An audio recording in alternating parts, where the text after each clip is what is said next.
បាទលោកនាងសាច់ទីមេត្រីតាក់ទងនឹងរឿងប្រសង់ខ្មែរកម្ពុជាក្រោមគឺថាថ្ងៃនេះប្រសង់ខ្មែរកម្ពុជាក្រោមពីអង្គដែលត្រូវបានអាជ្ញាធរចាប់សឹកនោះត្រូវបានតុលាការបញ្ជូនទៅឃុំខ្លួននៅពន្ធនាគារព្រៃសរជាបណ្ដោះអាសន្នហើយបន្ទាប់ពីសាលាដំបងរាជធានីភ្នំពេញនោះបានការស៊ើបសួរជាលើកដំបូងនៅថ្ងៃទី3សីហានេះទន្ទឹមនឹងនេះដែរប្រសង់និងប្រជាពលរដ្ឋប្រមាណជា50នាក់បានធ្វើការតវ៉ានៅមុខសាលាដំបងរាជធានីភ្នំពេញដើម្បីឲ្យដោះលែងប្រសង់ទាំងពីរព្រះអង្គបានអ្នកយកព័ត៌មានវិទ្យុអាស៊ីសេរីយើងគឺលោកថៃកព្យាដែលបានទៅតាមដានព័ត៌មាននេះទៅដល់នៅតុលាការហើយពេលនេះលោកកំពុងស្ថិតនៅក្នុងបន្ទប់ផ្សាយជាមួយខ្ញុំហើយខ្ញុំនឹងសារសួរលោកអំពី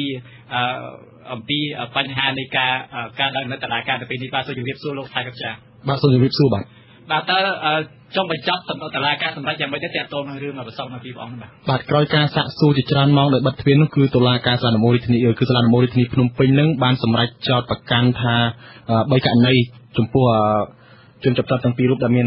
ជាវណ្ដានិងដាវទេពដែលជាប្រសង់ខ្មែរកម្ពុជាក្រមទៅបានអាជ្ញាធរចាប់សឹកកាលពីថ្ងៃទី1ខែសីហានឹង3ករណីគឺទី1ការគំរាមសម្លាប់តាមបណ្ដឹងរបស់ក្មេងវត្តម្នាក់ក៏ប៉ុន្តែក្មេងវត្តនឹងក៏បានអះអាងដែរថាគាត់នឹងមិនបានដាក់ពាក្យបណ្ដឹងទេក៏ប៉ុន្តែអាជ្ញាធរនឹងបង្ខំឲ្យគាត់ដាក់ពាក្យបណ្ដឹងហើយតាំងពីថ្ងៃម្សិលមិញហ្នឹងគឺក្មេងវត្តនឹងមកដកពាក្យបណ្ដឹងវិញតែអាជ្ញាធរថាបានបញ្ជូនមកតុលាការហើយថ្ងៃមិញទៀតហ្នឹងគាត់មកដល់តុលាការដែរគាត់ទាមទារដកពាក្យបណ្ដឹងនឹងទៀតក៏ប៉ុន្តែមិនទាន់សម្រេចនៃការណានៅឡើយទេមិនទាន់មានការសាកសួរនៅឡើយទេហើយការចាប់ប្រកាន់ទី2នោះគឺការរក្សាទុកគ្រឿងញៀនដែលអាជ្ញាធរមានសមត្ថកិច្ចបានចុះទៅឆែកឆេរកាលពីថ្ងៃទី1ហ្នឹងហើយដោយគ្មានព្រះអង្គទាំងពីរអង្គនេះនៅកន្លែងនៅឡើយទេហើយនឹងចាប់ប្រកាន់មួយទៀតគឺការប្រើប្រាស់លិខិតคล้ายៗបាទតើព្រះអង្គទាំងពីរអង្គហ្នឹងលោកទទួលយកការចាប់ប្រកាន់ហ្នឹងទេយើងមិនបានពេលដែលគេចាប់ប្រកាន់ហើយនោះគឺយើងមិនបានសាកសួរដោយផ្ទាល់ទេក៏ប៉ុន្តែខាងមេធាវីរបស់ព្រះអង្គហ្នឹងគឺអ្នកស្រីមុតពិសិដ្ឋហ្នឹងថាការចាប់ប្រកាន់ហ្នឹងដោយពុំមានផុសតាំងជាក់ស្ដែងមិនមានផុសតាំងឲ្យត្រឹមត្រូវនោះទេព្រោះការទៅឆែកឆេរហើយដោយយោងតាមពាក្យបណ្ដឹងនោះគឺវាអត់សមហេតុផលបាទហើយអញ្ចឹងតើតុលាការនឹងចាត់វិធានការឬក៏បើកសវនាការសំណុំរឿងប្រសងទាំងពីរអង្គនៅពេលណាលោកដឹងតុលាការ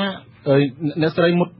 ពិសិដ្ឋដែលជាមេធាវីនោះគាត់អះអាងថាគាត់មិនទាន់បានទទួលដំណឹងពីការបន្តបើកសវនាការលើសំណុំរឿងប្រសងខ្មែរកម្ពុជាក្រមពីរអង្គនឹងថានឹងបើកសវនាការនៅថ្ងៃណាជាក់លាក់នៅឡើយទេហើយសូមបញ្ជាក់ផងដែរថាតាំងពីម៉ោង2រសៀលរ